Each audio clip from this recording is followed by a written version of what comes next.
Friends, news channel देखे आप सभी दर्शकों का बहुत बहुत स्वागत है। मैं हूं रमनदीप कौर। इस वक्त की बड़ी खबर आ रही है प्रयागराज से। क्या है पूरा मामला, देखने के लिए बने रहिए हमारे साथ। नगरी प्रयागराज आज यानी 6 जनवरी से माघ मेला आरंभ हो रहा है। यहाँ हर साल पौष पूर्णिमा से माघ मेला शुरू होता है, जिसका समापन माघ पूर्णिमा के साथ संपन्न होता है। इसमें लोग गंगा, यमुना और सरस्वती के संगम तट पर 1 माह तक कल्पवास करते हैं। माघ मेला तीर्थ, स्नान, दान, तप के लिए बहुत महत्वपूर्ण माना जाता है। पुराणों के अनुसार माघ माह माद अर्थात श्री कृष्ण के एक रूप माधव से इसका गहरा नाता है। माघ महीने में कल्पवास, कृष्ण उपासना का भी विशेष महत्व है। ऐसे में तक्षक तीर्थ के पीठाधीश्वर रविशंकर जी महाराज का इस पर क्या कुछ कहना है, आइए सुनाते हैं। मकर गत रवि जब होई, तीरथ पति आव सब कोई। देव धनुज किन्नर नर श्रेणी, सादर मज्जय सकल त्रिवेणी।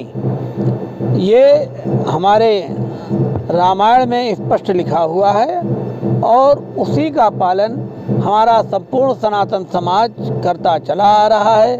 और उसमें पौष पूर्णिमा से माघ पूर्णिमा तक निरंतर यहाँ कल्पवास का होता है और उसके नियम, नैमित्तिक कर्म, नित्य कर्म सर्व विधिवत यहाँ सरकार की व्यवस्था में किए जाते हैं, जिसका हमें लाभ लेना चाहिए। और एक तरह से ये रिचार्ज होता है आदमी इस माघ मास में। जो भी व्यक्ति है, आप देखिए 80 साल का आदमी भी यहाँ पर तेजी से चलता हुआ आपको दिखेगा।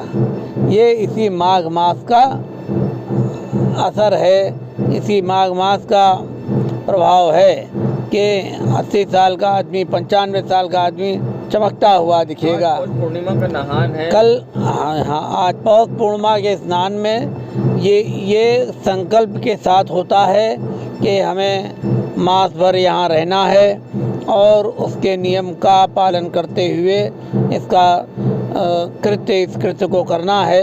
ऐसा भक्त लोग करते हैं। स्नान के लिए कुछ वैसे जाते हैं, स्नान करके चले आते हैं और कुछ पूरे माघ मास वहाँ रहते हैं। पौष पूर्णिमा में स्नान होते हैं किस तरह से? नहीं, पौष पूर्णिमा तो हमारे लिए ये पर्व है। इसमें स्नान करने से हमारे तमाम पापों की शुद्धि होती है, अंतरात्मा शुद्ध होती है। इसलिए हम ये स्नान करते हैं और उसकी ऊर्जा को प्राप्त करते हैं, क्योंकि सभी पर्वों पर विशेष ऊर्जा होती है। उस ऊर्जा को हम गंगा स्नान के द्वारा ग्रहण करते हैं। बाहुबली पूर्व सांसद अतीक अहमद की पत्नी शाइस्ता परवीन ने बसपा का दामन थामा तो अतीक अहमद के अब बचाव में बसपा उतरी है। बसपा के पूर्व राज्यसभा सांसद घनश्याम चंद खरमार ने बड़ा बयान दिया है। साथ ही कहा कि कोर्ट जब तक दोषी करार न दे वे दोषी नहीं हैं और साथ ही योगी सरकार की कार्रवाई पर भी सवाल खड़े किए हैं। ऐसे में क्या कुछ कहा है, आइए सुनाते हैं। अतीक अहमद की अगर बात करें तो तमाम राजनीतिक दलों ने उनसे किनारा कर लिया, समाजवादी पार्टी ने भी किनारा कर लिया, उनके खिलाफ लगातार कार्रवाई हो रही है, कहते हैं माफिया हैं। उसके बाद भी उनके परिवार को आपने लिया है, तो क्या इस पर कहीं कोई सवाल नहीं उठेगा? कोई सवाल नहीं उठेगा। जब तक अदालत किसी को दोष सिद्ध ना कर दे तब तक कोई अपराधी नहीं हो सकता। ये तो बाहर ऐसे नारा लगाने से कोई अपराधी नहीं हो जाता। और ये सरकार दुर्भावनापूर्ण भावना से ग्रसित होकर के कार्रवाई करती है। जिस तरह से कार्रवाई की गई उनके खिलाफ, तमाम बुलडोजर चलाए, बिल्डिंगें गिराई गई हैं, संपत्तियां जब्त की गई हैं, बैंक अकाउंट सीज किए गए हैं, उस पर क्या कहते हैं? क्या देखिए, उसमें तमाम ऐसी कार्रवाइयाँ हैं जो कोर्ट के आदेश के बिना भी उन लोगों ने काम किया है, जबकि ऐसा कोई आदेश नहीं था। और वो क्या है, सरकार ने जो किया है वो देखा जाएगा। अभी तो हम आगे देख रहे हैं। हमारी भी सरकार बनेगी, हम लोग भी सत्ता में रहे हैं, लेकिन हम लोगों ने कभी भी दुर्भावनापूर्ण कार्य नहीं किए। धन्यवाद। संगमनगर के प्रयागराज के करेली थाना अंतर्गत करेला बाग में सीवर की खुदाई के दौरान बुधवार शाम एक मजदूर गड्ढे में गिरकर दब गया। इस हादसे में उसकी मौत हो गई। इस घटना के बाद कर्मचारी भाग निकले। करेली पुलिस ने शव को पोस्टमार्टम के लिए भेज दिया है। इस पर किसी के खिलाफ कोई FIR दर्ज नहीं की गई है, क्योंकि पुलिस के अनुसार इस पर अभी कोई तहरीर नहीं किसी की तरफ से प्राप्त हुई है। बुधवार को 45 साल के सुरेश समेत 3 मजदूर खुदाई कर रहे थे। इस दौरान अचानक मिट्टी के धंस जाने के कारण गड्ढे में सुरेश दब गया। उससे बचाने उसका साथी श्याम घायल हो गया।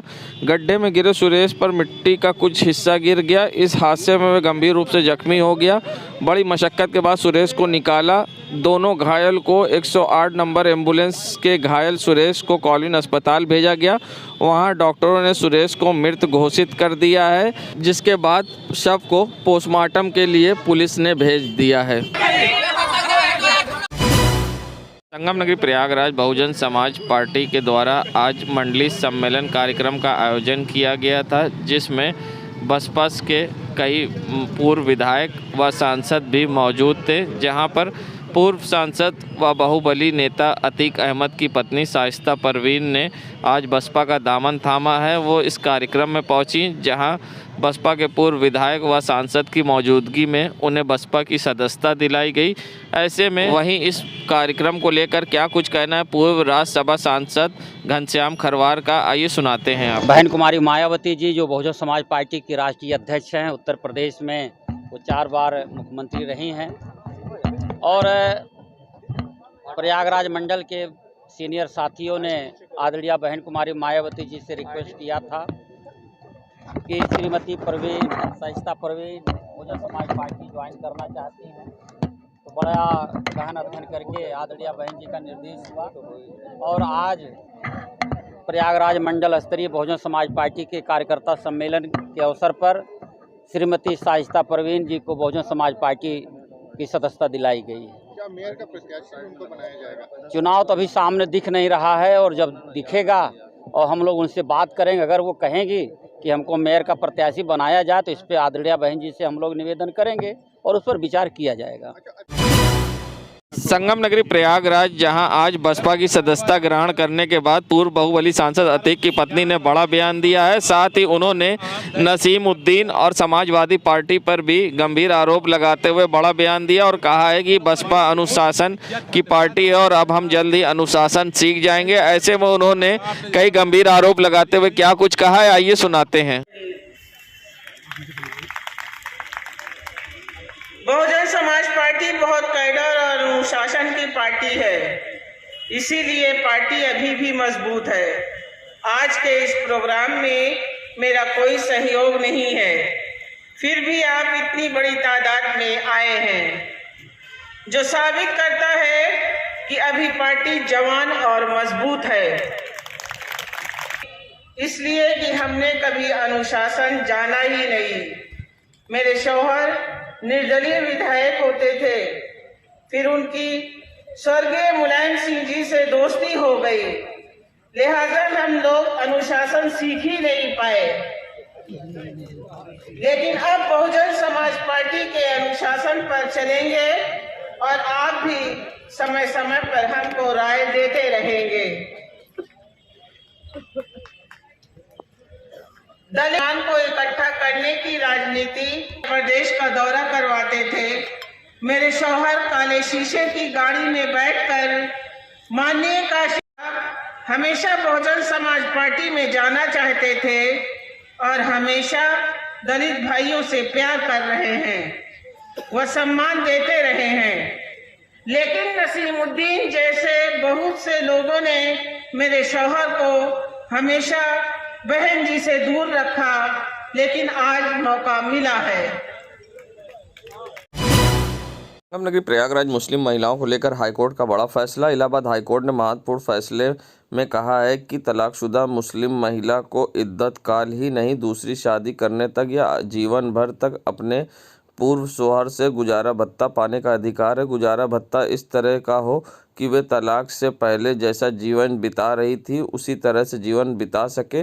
कोर्ट ने कहा, मुस्लिम महिला तलाक अधिकार संरक्षण कानून 1986 की धारा 3(2) के तहत तलाकशुदा महिला को अपने पूर्व शौहर से मजिस्ट्रेट के समक्ष गुजारा भत्ता दिलाने की अर्जी दाखिल कर सकती है। कोर्ट ने प्रधान न्यायाधीश परिवार न्यायालय गाजीपुर के केवल इद्दत अवधि तक गुजारा भत्ता दिलाने के आदेश को अवैध करार देते हुए रद्द कर दिया। ये फैसला न्यायमूर्ति SP केसरवानी तथा न्यायमूर्ति MAH इदरीसी की खंडपीठ ने जाहिद खातून की अपील को मंजूर करते हुए दिया है। संगम नगरी प्रयागराज, जहां ठंड ने एक बार फिर से दस्तक दी है और लोगों की मुश्किलें बढ़ गई है। ऐसे में लोग जगह जगह सड़कों पर अलाव ताकते दिखाई दिए। ऐसे में लोगों के लिए अलाव की व्यवस्था नहीं थी और लोग अपने से लकड़ी इकट्ठा कर कर आग ताप रहे थे। जहां आज प्रयागराज में तापमान न्यूनतम 7 डिग्री था और ऐसे में ठंड ने लोगों को जमा दिया और लोग परेशान दिखाई दिए। ठंड से लोगों को राहत दिलाने के लिए लोग लकड़ी का इंतजाम करके आग तापते दिखाई दिए। ऐसे में लोगों को किस तरह से परेशानी हो रही थी, ऐसे में लोगों ने क्या कुछ कहा है इस पूरे मामले पर, आइए सुनाते हैं क्या कहना है ठंड को लेकर लोगों का। अलाव जल रही है, इसी का सहारे हम लोग बैठे हुए हैं और बाकी जो है हम लोग जो है फुल जैकेट वगैरह सब पूरा पहने हुए हैं। बस यही सब चल रहा है सर। क्या मानते हैं कि अभी और ठंड बढ़ेगी? ठंड तो अभी कम से कम 10-15 दिन तक रहेगी, क्योंकि जो है जब तक जो है खिचड़ी रहेगी 14 नवंबर तक, 14 जनवरी तक, तब तक जो है ठंड रहेगा। संगम नगरी प्रयागराज ये नज़ारा है बसपा के कार्यकर्ता सम्मेलन का, जहां पर आज बाहुबली पूर्व सांसद अतीक अहमद की पत्नी ने सदस्यता ग्रहण करी। मगर सबसे बड़ी बात कि यहां कार्यक्रम में किसी के चेहरे पर दूर दूर तक मास्क नहीं दिखाई दिया और ना ही सोशल डिस्टेंसिंग, ना ही कोविड गाइडलाइन का पालन हो रहा था। बसपा के कार्यकर्ता सम्मेलन में खुलेआम कोविड गाइडलाइन की धज्जियां उड़ाई गई हैं।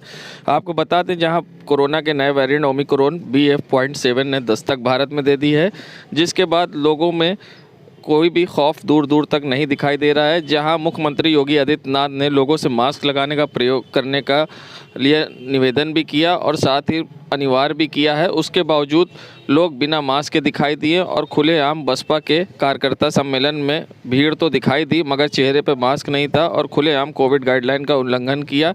ऐसे में एक बार फिर प्रयागराज कोरोना संक्रमण के बीच में होगा और लोग खतरे में होंगे।